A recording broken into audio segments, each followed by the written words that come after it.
Hey guys, welcome back to the channel. In this video, I want us in this video I want to show you how you can set up n8n locally on your machine using Docker. So this is a way to self-host n8n.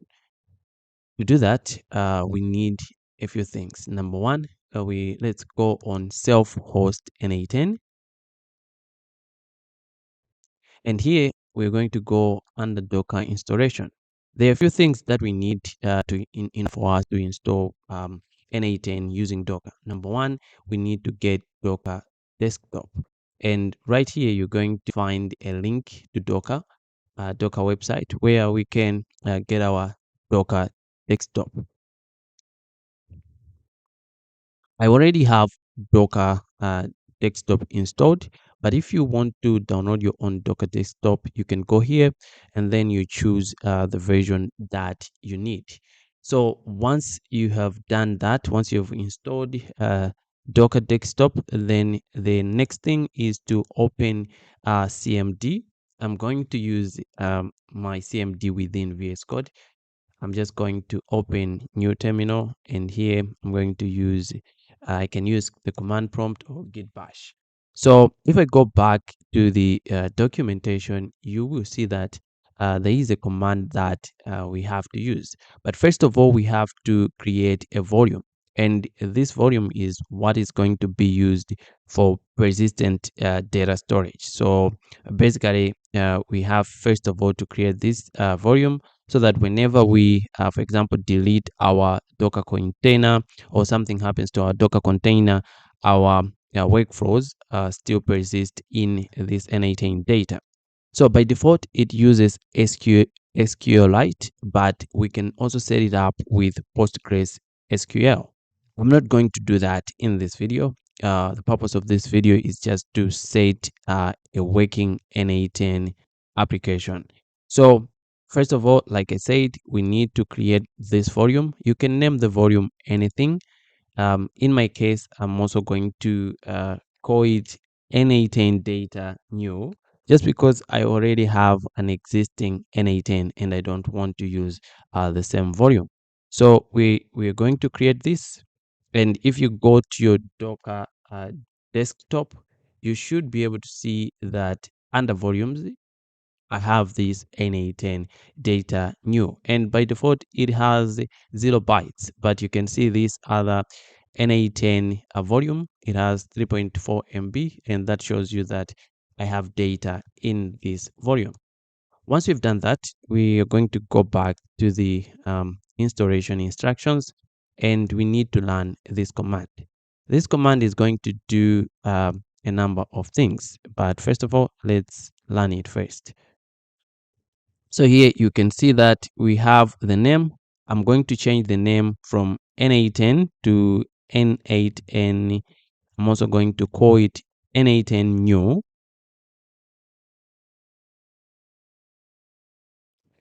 It's going to learn on the same port because I will cross the other learning installation of n8n that I have. So let me go to containers, and then let me just stop this so that it doesn't have conflicts on related to the ports. All right. Once I've done that, I'm going to also change this to n8n data new. That is the volume that we created. So n8n data new. And once I've done that, this is going to it's going to download the image. And after it has done that, it's going to learn n8n. So let's do this. And as you can see, it's learning migrations, creating tables. Like I said, if we have Postgres SQL, this is going to be saved in our Postgres database.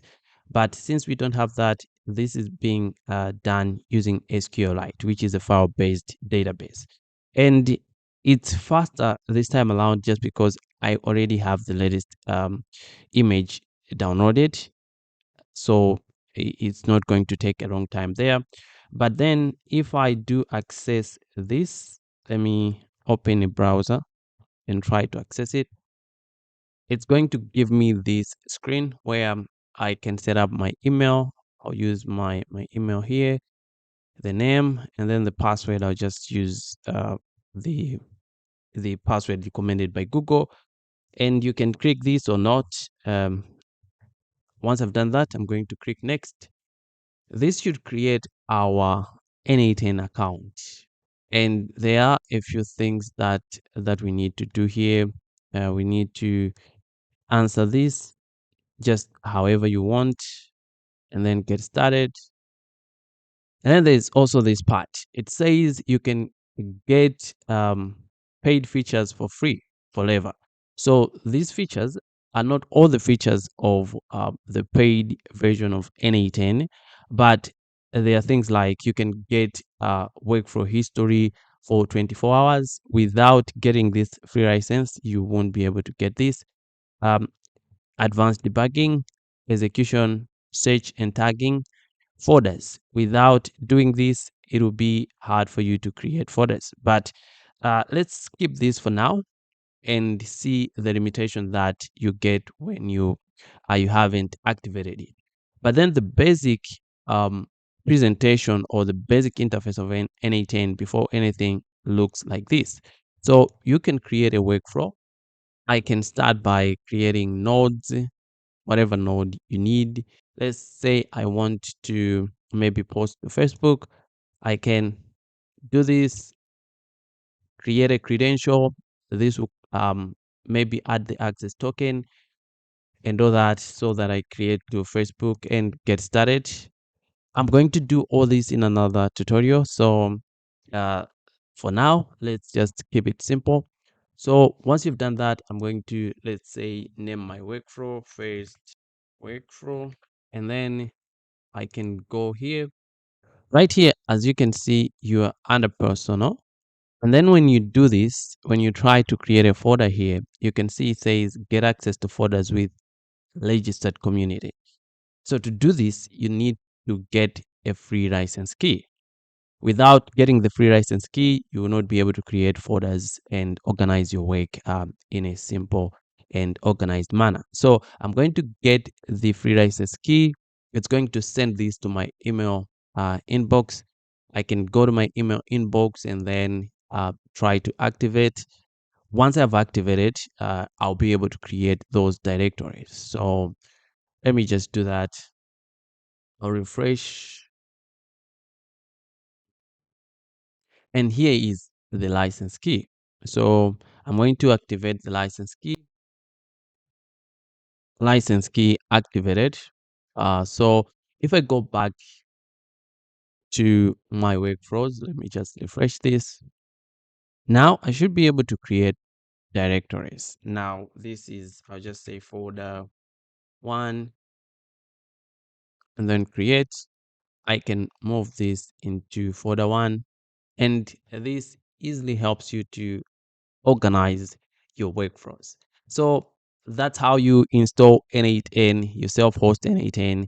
Now this is locally, but then I'll create other videos where I talk about how you can do the same, maybe on hosting platforms like DigitalOcean and any other hosting platforms. So subscribe to the channel if you want to get more videos on n8n workflows and how to automate your systems. Until another time, have a great time.